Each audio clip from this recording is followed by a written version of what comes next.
मित्रों, शैव संप्रदाय में साधना की एक रहस्यमयी शाखा है अघोर पंथ। अगर अघोरी की कल्पना की जाए तो श्मशान में तंत्र क्रिया करने वाले किसी ऐसे साधु की तस्वीर मस्तिष्क में उभरती है जिसकी वेशभूषा डरावनी होती है। अघोरियों के वेश में कोई ढोंगी आपको ठग सकता है, लेकिन अघोरियों की पहचान यही है कि वे किसी से कुछ मांगते नहीं हैं। और बड़ी बात यह है कि तब ही संसार में दिखाई देते हैं जबकि वे पहले से नियुक्त श्मशान जा रहे हो या वहां से निकल रहे हो। और दूसरा, वे कुंभ में नजर आते हैं। अघोरी को कुछ लोग औघड़ भी कहते हैं। अघोरियों को डरावना या खतरनाक साधु समझा जाता है, लेकिन अघोर का अर्थ है अप्लस घोर, यानी जो घोर नहीं हो, डरावना नहीं हो, जो सरल हो, जिसमें कोई भेदभाव नहीं हो। कहते हैं कि सरल बनना बड़ा ही कठिन होता है। सरल बनने के लिए ही अघोरी कठिन रास्ता अपनाते हैं। साधना पूर्ण होने के बाद अघोरी हमेशा हमेशा के लिए हिमालय में लीन हो जाता है। जिनसे समाज घृणा करता है, अघोरी उन्हें अपनाता है। लोग श्मशान, लाश, मुर्दे के मांस व कफन आदि से घृणा करते हैं, लेकिन अघोर इन्हें अपनाता है। अघोर विद्या व्यक्ति को ऐसा बनाती है जिसमें वह अपने पराये का भाव भूलकर हर व्यक्ति को समान रूप से चाहता है, उसके भले के लिए अपनी विद्या का प्रयोग करता है। अघोर विद्या सबसे कठिन है, लेकिन तत्काल फलित होने वाली विद्या है। इस साधना के पूर्व मोह माया का त्याग जरूरी है, तभी इसमें सफलता पाई जा सकती है। मूल रूप से देखा जाए तो अघोरी उसे कहते हैं जिसके भीतर से अच्छे बुरे, सुगंध दुर्गंध, प्रेम नफरत, ईर्ष्या मोह जैसे सारे भाव मिट जाएं। अघोरी मानते हैं कि जो लोग दुनियादारी और गलत कामों के लिए तंत्र साधना करते हैं, अंत में उनका अहित ही होता है। मित्रों, श्मशान में तो शिव का वास है और उनकी उपासना हमें मोक्ष की ओर ले जाती है। आपको बता दे कि अघोरी श्मशान घाट में 3 तरह से साधना करते हैं, जिसे श्मशान साधना, शव साधना और शिव साधना कहते हैं। मान्यता है कि इस साधना को करने के बाद मुर्दा बोल उठता है। शिव साधना में शव के ऊपर पैर रखकर खड़े रहकर साधना की जाती है। बाकी तरीके शव साधना की ही तरह होते हैं। इस साधना का मूल शिव की छाती पर पार्वती द्वारा रखा हुआ पाव है। शव और शिव साधना के अतिरिक्त तीसरी साधना होती है श्मशान साधना, जिसमें आम परिवारजनों को भी शामिल किया जा सकता है। इस साधना में मुर्दे की जगह शवपीठ की पूजा की जाती है। उस पर गंगा जल चढ़ाया जाता है। यहाँ प्रसाद के रूप में भी मांस मंदिरा की जगह मेवा चढ़ाया जाता है। मित्रों, अघोरियों के पास भूतों से बचने के लिए एक खास मंत्र रहता है। साधना के पूर्व अघोरी अगरबत्ती, धूप लगाकर दीपदान करता है और फिर उस मंत्र को जपते हुए वह चिता के और अपने चारों ओर लकीर खींच देता है। फिर तुतई बजाना शुरू करता है और साधना शुरू हो जाती है। ऐसा करके अघोरी अन्य प्रेत पिशाचों को, चिता की आत्मा और खुद को अपनी साधना में विघ्न डालने से रोकता है। मित्रों, अघोरियों के जीवन में सबसे अधिक अहमियत होती है गुरु की। अघोरी कितनी भी कोशिश कर लें, लेकिन बिना गुरु के उसे सिद्धि नहीं मिलती। उनकी गुरु दीक्षा भी आम संत महात्माओं के मुकाबले काफी अलग होती है। अघोर पंथ में पुरुष और स्त्री दोनों ही दीक्षा ले सकते हैं, लेकिन उन्हें अपने गुरु पर अटूट विश्वास रखना पड़ता है। अघोर पंथ में दीक्षा 3 प्रकार की होती हैं। पहली होती है हिरित दीक्षा। इसमें गुरु से गुरु मंत्र या बीज मंत्र कान में लिया जाता है, जिसे मंत्र फुकन भी कहते हैं। यह एकदम सरल दीक्षा है और इसे कोई भी ले सकता है। इसमें गुरु शिष्य के बीच कोई नियम बंधन नहीं होते। अधिकतर अघोरियों को यही दीक्षा मिलती है। दूसरी होती है शिरित दीक्षा। इसमें शिष्य से गुरु नियमानुसार वचन लेते हैं और उसकी कमर, गले या भुजा में काला धागा बांधते हैं। पुरुष की दाईं और स्त्री की बाईं भुजा में धागा बांधकर बीज मंत्र दिया जाता है। फिर गुरु अपने हाथ में जल लेकर शिष्य को आचमन कराता है। इसमें गुरु शिष्य के बीच कुछ नियम होते हैं जिन्हें गुरु निर्धारित करते हैं। ये नियम बहुत जटिल भी हो सकते हैं।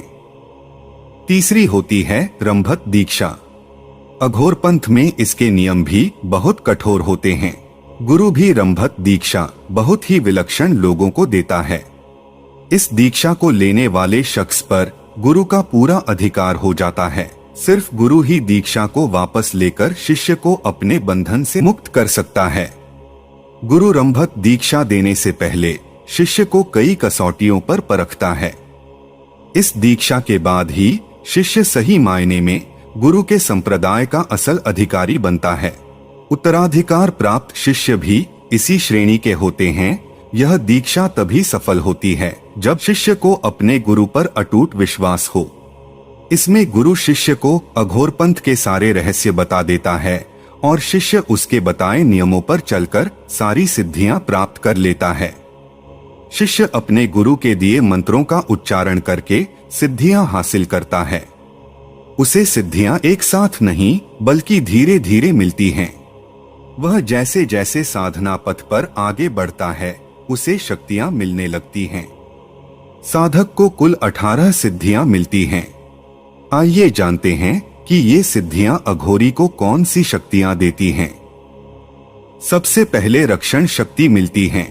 गुरु मंत्रों का जाप करने पर शिष्य को सबसे पहले अपने जप और पुण्य की रक्षा करने की शक्ति मिलती है। वह अपनी और असहायों की मदद करने में भी सक्षम हो जाता है। अगर साधक पर कोई आपदा आने वाली है तो मंत्र के प्रभाव से वह खत्म हो जाती है या उसका असर बहुत कम होता है। इसके बाद गति शक्ति मिलती है। गुरु दीक्षा से पहले अघोरी जिस योग और ध्यान में नाकाम हो चुका है, दीक्षा से मिले मंत्र के जाप से उसकी साधना में गति आने लगती है। वह सारी सिद्धियों को तेजी से हासिल करने लगता है। गति के बाद कांति शक्ति आती है। अघोरी को साधना पथ पर आगे बढ़ने के बाद यह शक्ति मिलती है। यह कुकर्मों वाले संस्कार को नष्ट करके साधक का चित्त उज्ज्वल कर देती है। उसके मन में किसी के लिए द्वेष या घृणा नहीं रह जाती। वह सबको समान नजर से देखने लगता है। इसके बाद अघोरी प्रीति शक्ति को अपनाता है। साधक जो जो मंत्र का जाप करता है उसकी अभीष्ट देवता से प्रीति बढ़ती जाती है। साधना पूरी होने पर प्रीति सिद्धि मिल जाती है। यह अघोरी की सामर्थ्य शक्ति को भी बढ़ा देती है। इसके बाद तृप्ति शक्ति मिलती है। अघोरी के मंत्र जाप के साथ उसकी अंतरात्मा में तृप्ति संतोष बढ़ता जाता है। इस गुरु मंत्र को सिद्ध करने बाद अघोरी की वाणी में सामर्थ्य आ जाता है, यानी कि भविष्यवाणी सच हो जाती है और उसका श्राप और वरदान भी फलित होने लगता है।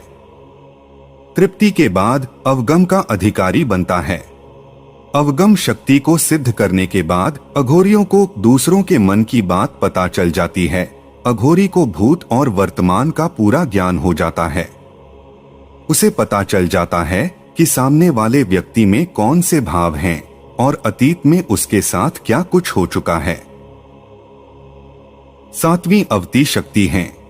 इस सिद्धि को हासिल करना काफी मुश्किल है। यह साधक को त्रिकालदर्शी बना देती है। उसे सबकी आंतरिक चेतना के साथ एकाकार होने की शक्ति मिल जाती है। ऐसे अघोरी पल भर में यहाँ तक बता सकते हैं कि आप किस जन्म में क्या थे। इसके बाद श्रवण शक्ति मिलती है। इससे अघोरी सबसे सूक्ष्म और गुप्त श्रोता बन जाता है। वह देवलोक में संपर्क कर सकता है। इस तरह के अघोरियों का शिष्य अगर दूर से उन्हें पुकारता है तो उसकी पुकार अघोरी को साफ सुनाई दे जाती है। वह अपनी शक्ति के अनुसार उसकी मदद भी कर सकता है। अगला स्वाम्यर्थ शक्ति है। यह शक्ति अघोरी को अपने मन का राजा बना सकती है। वह अपने हिसाब से नियम बना सकता है और अपने मन पर पूरी तरह से शासन कर सकता है। 10वीं सिद्धि में साधक को याचन शक्ति मिलती है। यह मंत्र जाप अघोरी को अपनी मनोकामना पूरी करने में सक्षम बना देता है। यानी अगर अघोरी कोई चीज चाहे तो वह उसके सामने आ जाएगी। याचन शक्ति के बाद क्रिया शक्ति आती है। गुरु की दीक्षा से मिला यह मंत्र सिद्ध होने पर अघोरी को निरंतर क्रियारत रहने की क्षमता और चेतना मिल जाती है। फिर मिलती है इच्छित अवति शक्ति। इसको सिद्ध करने के बाद अघोरी वरदानी बन जाता है, यानी वह किसी भी व्यक्ति की मनोकामना पूरी कर सकता है। इसके बाद ज्ञान शक्ति मिलती है। शक्ति हासिल करने वाले अघोरी के हृदय में ज्ञान का प्रकाश बढ़ जाता है। वह सही मायने में सिद्ध पुरुष होने की दिशा में आगे बढ़ जाता है। दीप्ति शक्ति के बाद मिलती है वाप्ति शक्ति। इस शक्ति को सिद्ध करने वाला अघोरी उस चैतन्य स्वरूप ब्रह्मा के साथ एकाकार हो जाता है, जिसकी चेतना अणु अणु में व्याप हो रही है। इसके बाद आलिंगन शक्ति मिलती है। इस शक्ति का मतलब है अपराय नापन विकसित करने की शक्ति। इसे सिद्ध करने के बाद अघोरी के लिए अपने पराये का भेद मिट जाता है। उसे पूरी दुनिया अपनी लगने लगती है। आलिंगन के बाद आती है हिंसा शक्ति। इस सिद्धि के नाम से लगता है कि यह अघोरी को हिंसक बना देती है, लेकिन ऐसा बिल्कुल नहीं है। असल में इस सिद्धि से वह दुष्ट विचारों का दमन करते हैं। वह अपने साथ ही दूसरों के मन का अज्ञान भगाने में भी सक्षम हो जाते हैं। इसके बाद दान शक्ति मिलती है। अघोरियों को जब दान शक्ति की सिद्धि मिलती है तो वे पुष्टि और वृद्धि का दाता बन जाते हैं। फिर उन्हें कुछ मांगने की जरूरत नहीं पड़ती, वह खुद ही किसी को कुछ भी दे सकते हैं। चिंताओं से मुक्त करती है भोग शक्ति। प्रलय के दौरान सब कुछ महाकाल में लीन हो जाता है। सामान्य आदमी इस विचार से ही भयभीत हो सकते हैं, पर यह सिद्धि हासिल करने वाला अघोरी स्थूल जगत को अपने में लीन करता है और ऐसे ही तमाम दुखों चिंताओं से ऊपर उठकर मस्तमौला बन जाता है। आखिर में मिलती है वृद्धि शक्ति। यह सिद्धि हासिल करने वाले अघोरी में प्रकृतिवर्धक और संरक्षण की सामर्थ्य आ जाती है। सारी सिद्धियां हासिल करने के बाद अघोरी सही मायने में सिद्ध पुरुष हो जाते हैं।